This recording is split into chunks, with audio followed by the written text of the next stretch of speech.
Hello everyone and welcome back into the GSMC Dead Ball Sports Podcast. And for today's last segment, we go across the pond, revisiting kind of a segment we went over in terms of Didier Deschamps stepping down as France's manager. And now we're going to talk about who could be the ultimate replacements to fill his shoes, and why I think Zinedine Zidane could be the rightful heir apparent.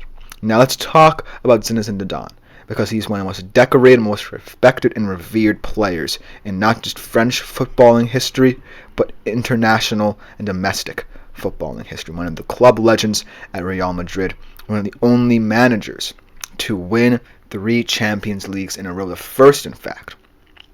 And the reason why managers like him are becoming ever more popular. He was known more for his pragmatism than anything. He was known more for his approach in terms of in-game adjustments, substitutions, grinding out results in terms of a fixed tactical sense compared to his style.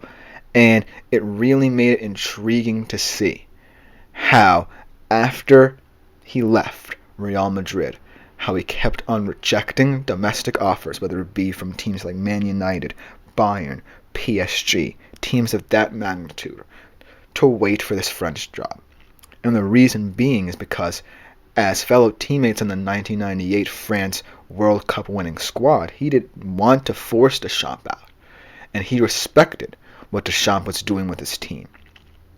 And then I feel like, in terms of his profile, it would be a marquee signing for this French Football Federation should Zidane follow in Deschamps' shoes, because no matter how he performs, it's a legacy thing.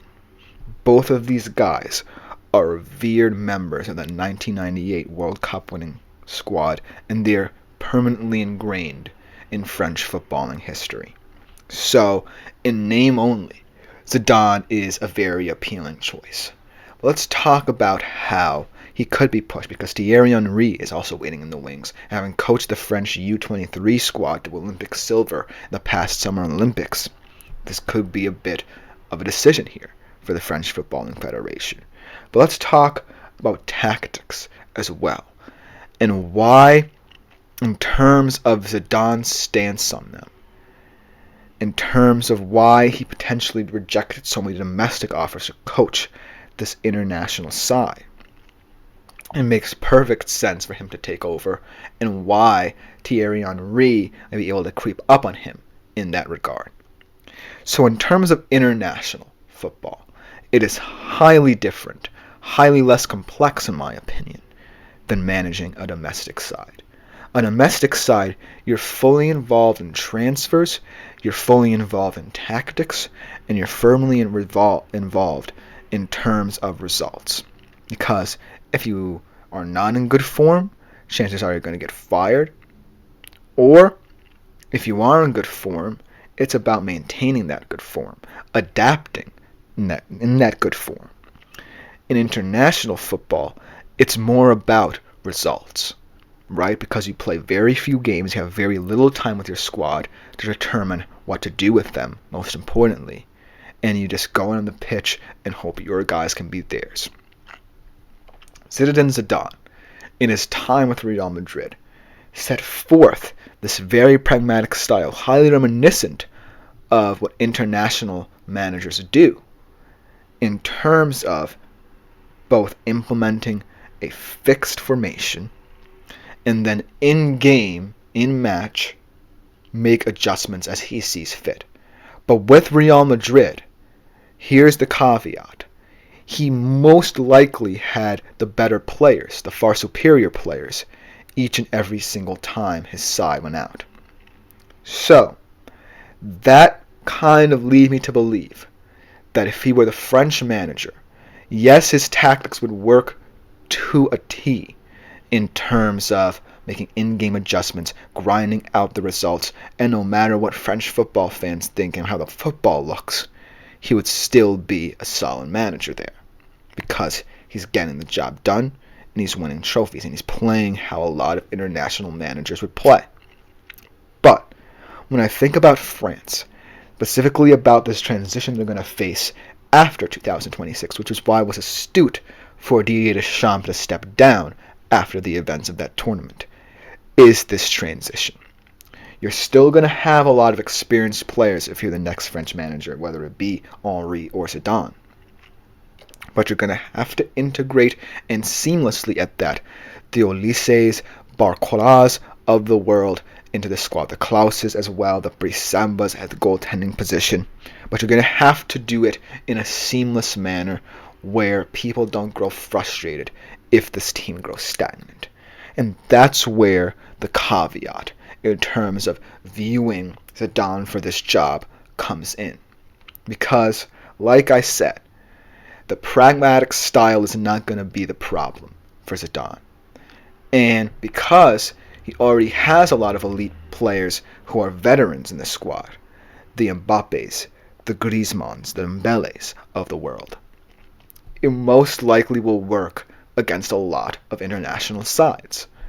But then again, if you are the French Football Federation, do you want someone who banks on having the better players and not necessarily having a plan and adjusting as you see fit, or someone like a Thierry Henry, who has worked with these young players, has won things with them, and knows how to integrate them into the squad?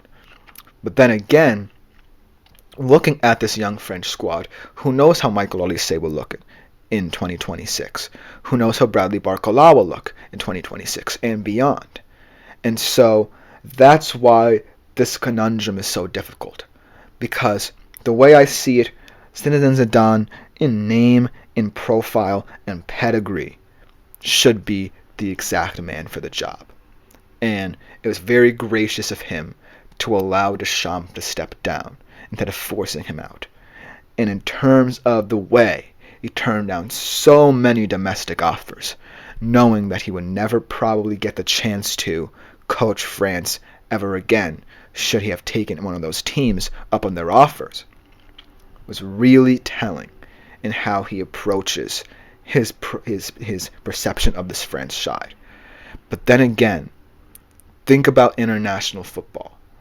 International football, like I said, is about the results, but it's also about adapting to the times. Look at Germany, for example. Look at what Julian Nagelsmann had to do. He had a lot of young players come into the squad over the past couple of years, but he also acknowledged that in order for these young players to grow, he needed to keep some of his veterans. He needed to keep guys like Ilkay Gundogan.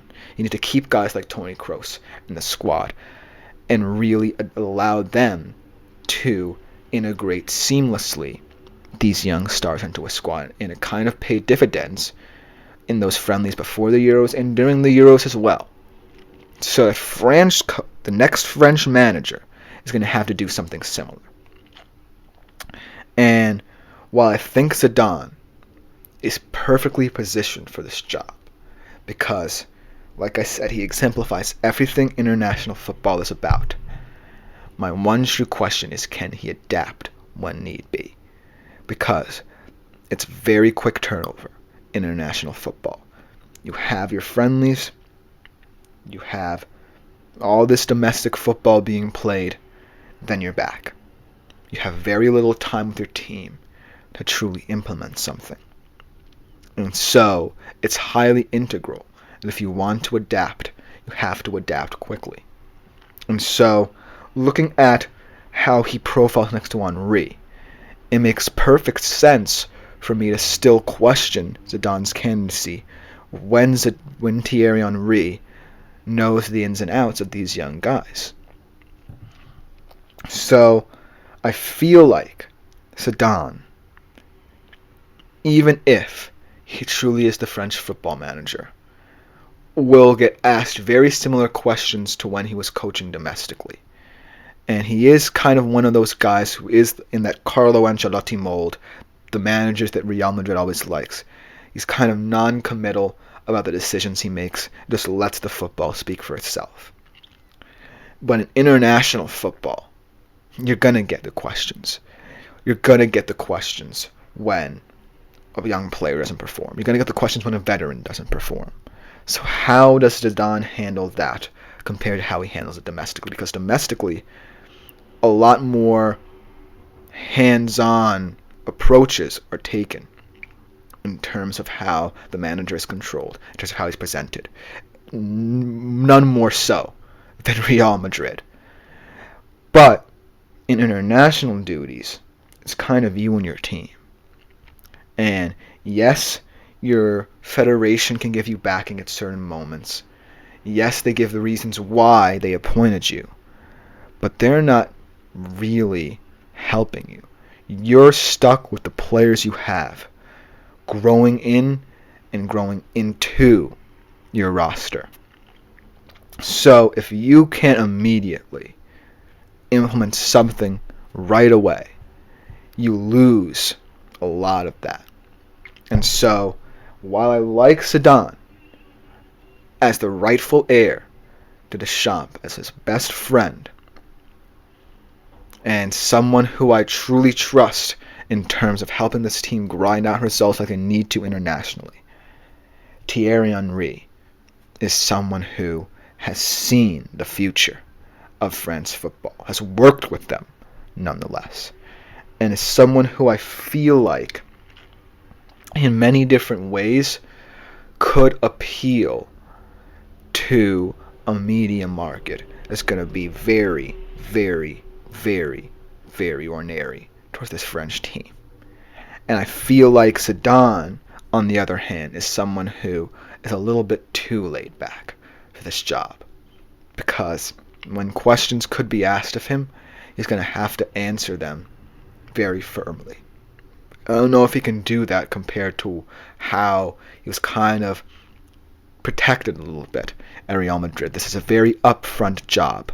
But I do think if you take all the things into account that you would like to see in international football and how you have to manage, I do think Zidane ultimately usurps Thierry Henry in my opinions on who the best candidate is for this French job. Let me know what you think about this, because it's going to be a tenuous situation for the next couple of years before the World Cup. But that will just about do it for this edition of the GSMC Dead Ball Sports Podcast, brought to you as always by the GSMC Sports Network. I've been Christopher Shepard. Thank you all for tuning in. I'll be back here tomorrow at 3:30 p.m. Eastern Standard Time. Like, follow, and subscribe to the show if you haven't done so already and you want to keep up to date with all the content. Make yourselves available to the Super Chat, Super Thanks, and Super Stickers features here on YouTube as well. But other than that, I am out for tomorrow. See you tomorrow as we close out the week.